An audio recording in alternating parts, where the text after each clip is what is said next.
Hello दोस्तों, good evening. मैं अनामिका सिंह स्वागत करती हूँ एक बार फिर से आप सबका आपके ही YouTube channel hi fi study में। दोस्तों, जैसा आप सभी को पता है, एसएससी, रेलवे और बैंक वालों के लिए अब सेट पर आधारित सीईटी पर आधारित प्रश्न पूछे जाएंगे। पहले भी हमको कोई भी एग्ज़ाम देने से पहले सेट का एग्ज़ाम क्वालिफाई करना होगा। तो सेट के सिलेबस पर आधारित आज हम आपके लिए ज्योग्राफी का एक टॉपिक सौरमंडल लेकर आए हैं। हम आपको हर दिन सेट के सिलेबस पर ही आधारित सबसे पहले ज्योग्राफी के क्वेश्चन सॉल्व कराएंगे। सबसे पहले हम आपको उसकी थ्योरी पढ़ाएंगे और उसके बाद उससे रिलेटिव क्वेश्चन हम आपको नेक्स्ट वीडियो में प्रोवाइड करवाएंगे। इसलिए अगर आपको हमारा वीडियो पसंद आए तो चैनल को लाइक, शेयर और सब्सक्राइब जरूर करें। जैसा कि आज का टॉपिक आप देख रहे हैं सौरमंडल। सौरमंडल के बारे में आप सभी को पता होगा। सौरमंडल यानी ग्रहों का एक समूह, प्लैनेट, क्षुद्र ग्रह, सूरज, यह सब कुछ जहाँ पाए जाते हैं वह सौरमंडल कहलाता है। हमारे सौरमंडल में ग्रहों की संख्या जो पहले थी वह 9 हुआ करती थी, परंतु आप सभी को पता होगा कि प्लूटो अर्थात यम ग्रह जो था वह हमारे सौरमंडल में तो है पर ग्रहों की श्रेणी से हट गया है। अब ग्रहों की श्रेणी में कितने ग्रह बचे हुए हैं? केवल 8 ग्रह बचे हुए हैं। कौन कौन से? सबसे पहला जो है वो मरकरी अर्थात बुध, फिर मार्स, मंगल, वीनस, शुक्र, अर्थ, पृथ्वी, जुपिटर, बृहस्पति, सैटर्न, शनि, यूरेनस, अरुण और नेपच्यून, जिसे हम वरुण ग्रह कहते हैं। आप सभी को पता होगा कि 4 ग्रह आंतरिक होते हैं और 4 बाहरी ग्रह होते हैं। 4 आंतरिक ग्रह जो सूर्य की दूरी के क्रम में 4 ग्रह आते हैं, मार्स, मरकरी, वीनस और अर्थ, यह आंतरिक ग्रह कहलाते हैं। जुपिटर, सैटर्न, यूरेनस और नेपच्यून यह बाहरी ग्रहों की श्रेणी में आते हैं। आंतरिक ग्रह और बाहरी ग्रह को जो अलग अलग भागों में डिवाइड करता है उसे एस्ट्रॉयड बेल्ट कहते हैं, अर्थात इनके बीच में क्षुद्र ग्रह पाए जाते हैं। हम सबसे पहले अपने सौरमंडल में सूर्य के बारे में पढ़ेंगे, क्योंकि सौरमंडल का जो सबसे मुख्य भाग है वह सूर्य ही है। सूर्य सौरमंडल के केंद्र में है। यह विशाल और बेहद गर्म गैसों से मिलकर बना हुआ है। यह खींचने वाली शक्ति प्रदान करता है और सौरमंडल को बांधता है, अर्थात सूर्य जो है वह आग का एक गोला है। यह आप सभी को पता होगा। यह गर्म गैसों से मिलकर बना हुआ, इसलिए यह बहुत गर्म होता है। सूर्य ही वह केंद्र है जो सभी क्षुद्र ग्रहों को सौरमंडल में खींच कर रखता है, बांध कर रखता है। सौरमंडल सूर्य 8 ग्रहों, उपग्रहों और अन्य खगोलीय पिंडों से मिलकर बना हुआ है। अगर कोई पूछे कि सौरमंडल में क्या क्या उपस्थित है, तो सौरमंडल में सूर्य, 8 ग्रह, उपग्रह, 8 ग्रह के अनेक अनेक उपग्रह हैं और अन्य खगोलीय पिंडों से मिलकर बना हुआ है, जिसमें से हमारी पृथ्वी मात्र एक ऐसा ग्रह है जिसके केवल एक ही उपग्रह है, एक ही चंद्रमा है। फिर हम देखेंगे कि ग्रह क्या होता है। हमने देखा सूर्य क्या है, सूर्य आग का एक गोला है। अब हम यहाँ जानेंगे कि ग्रह क्या है। हमारे सौरमंडल में सूर्य के बाद ग्रह की चर्चा हुई है, तो ग्रह एक दीर्घवृत्ताकार कक्षा में सूर्य के चारों ओर चक्कर लगाते हैं। ग्रहों को 2 भागों, आंतरिक और बाह्य ग्रहों के रूप में वर्गीकृत किया गया है, जैसा कि अभी हमने आपको ऊपर बताया। बुध, शुक्र, पृथ्वी और मंगल यह आंतरिक ग्रह कहलाते हैं। आंतरिक ग्रह को ही टेरेस्ट्रियल प्लेनेट या रॉकी प्लेनेट के नाम से भी जाना जाता है। टेरेस्ट्रियल प्लेनेट या रॉकी प्लेनेट अर्थात यह बहुत मजबूत, बहुत हार्ड मिनरल्स से बने हुए ग्रह होते हैं। आंतरिक ग्रह मरकरी, वीनस, अर्थ और मार्स। अगर इसको सूर्य की दूरी पर के आधार पर रखा जाए तो क्रम यही होगा: मरकरी, वीनस, अर्थ और मार्स। फिर हमारा आता है बाहरी ग्रह, बाह्य ग्रह, आउटर प्लेनेट। आउटर प्लेनेट को ही हम जोवियन प्लेनेट या गैसेस प्लेनेट के नाम से जानते हैं, अर्थात यह गैसों से मिलकर बना होता है। बृहस्पति, शनि, अरुण और Varun, Jupiter, Saturn, Uranus and Neptune. Brihaspati हमारे ग्रह मंडल का सबसे बड़ा ग्रह होता है। और अगर यह पूछा जाए कि सौरमंडल में सबसे ज़्यादा उपग्रह किसके हैं, तो शनि ग्रह के हैं 82। पहले बृहस्पति के हुआ करते थे 79, पर अब नए आंकड़ों के अनुसार शनि के सबसे ज़्यादा ग्रह हैं, सबसे ज़्यादा उपग्रह हैं। अब हम सबसे पहला ग्रह पढ़ेंगे बुध अर्थात मरकरी, जो सूर्य के सबसे नज़दीक है। सूर्य के दूरी के हिसाब से हम इसको पढ़ेंगे, सारे ग्रहों को क्रमवाइज पढ़ेंगे। बुध सूर्य का सबसे नज़दीकी ग्रह एवं सौरमंडल का सबसे छोटा ग्रह है। परिक्रमण काल 88 दिन है, यानी जब हमारे यहाँ एक साल 365 दिनों में होता है तो सूर्य पर 88 दिन में ही एक ईयर पूरा हो जाता है। गति के संदर्भ में यह सबसे तेज ग्रह है। सबसे छोटा होने के साथ साथ यह जो सूर्य का परिक्रमा करता है वह सबसे तेज करता है, अर्थात सबसे कम दिनों में करता है। इसका कोई भी प्राकृतिक उपग्रह नहीं है। जैसे हमारे पृथ्वी का प्राकृतिक उपग्रह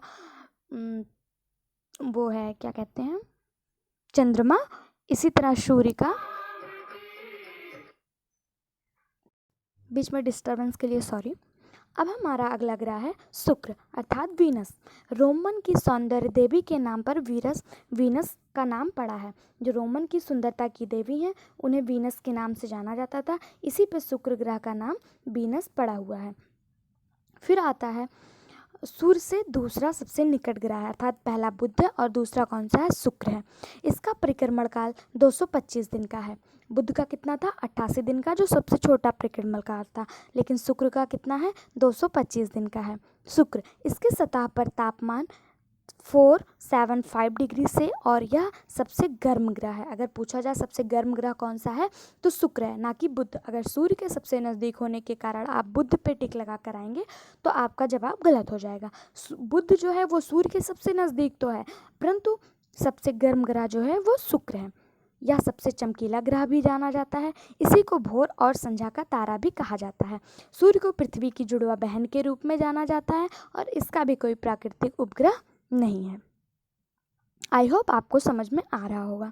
पृथ्वी सूर्य का तीसरा नज़दीकी ग्रह है। अर्थ जो है वो सूर्य से दूरी के आधार पर तीसरे नंबर पे है।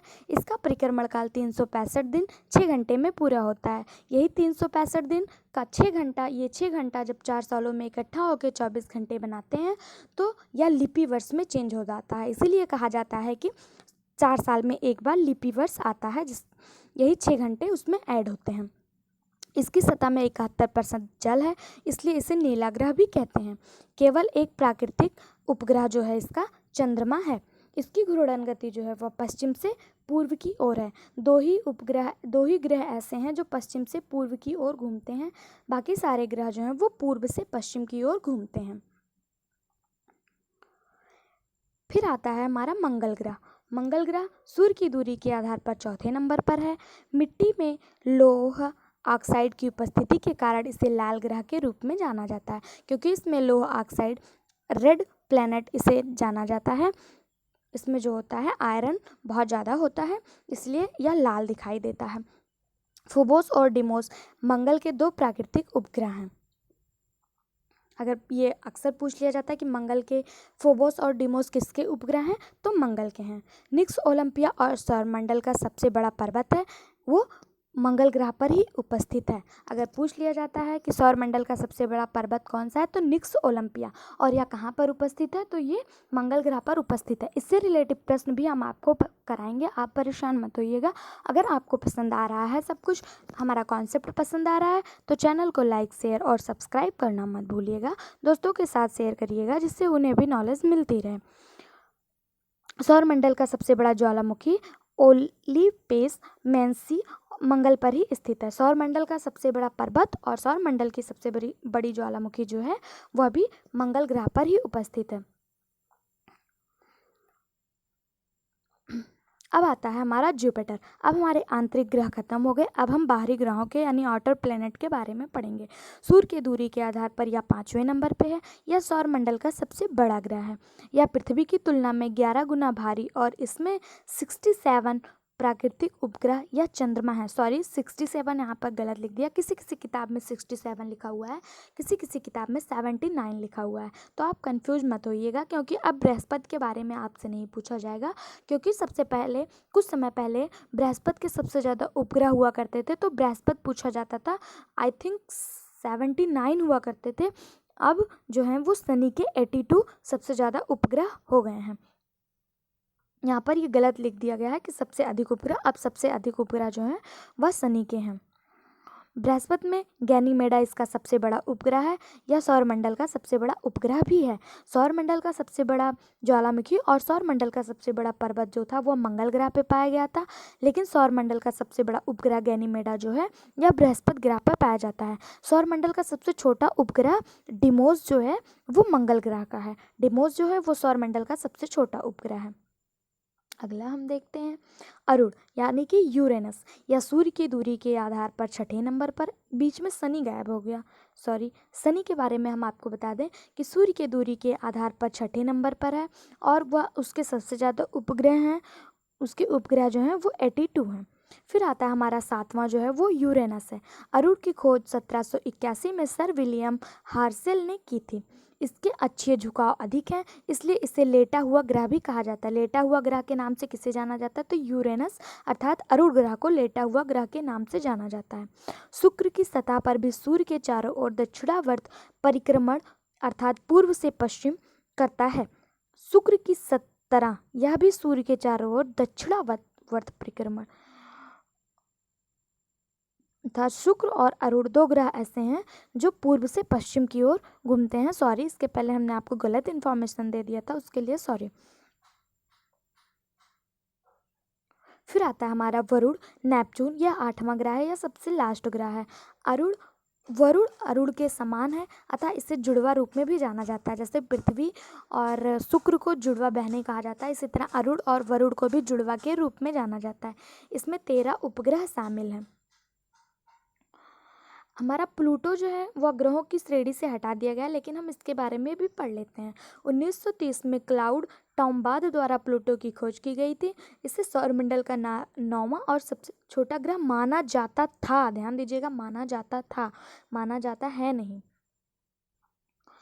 प्लूटो जो है 2006 में IAU अर्थात इंटरनेशनल एस्ट्रोनॉमिकल यूनियन के द्वारा इसे ग्रहों की सूची से हटा दिया गया। आज इसे बौना ग्रह के रूप में यानी ड्वार्फ प्लैनेट के रूप में जाना जाता है।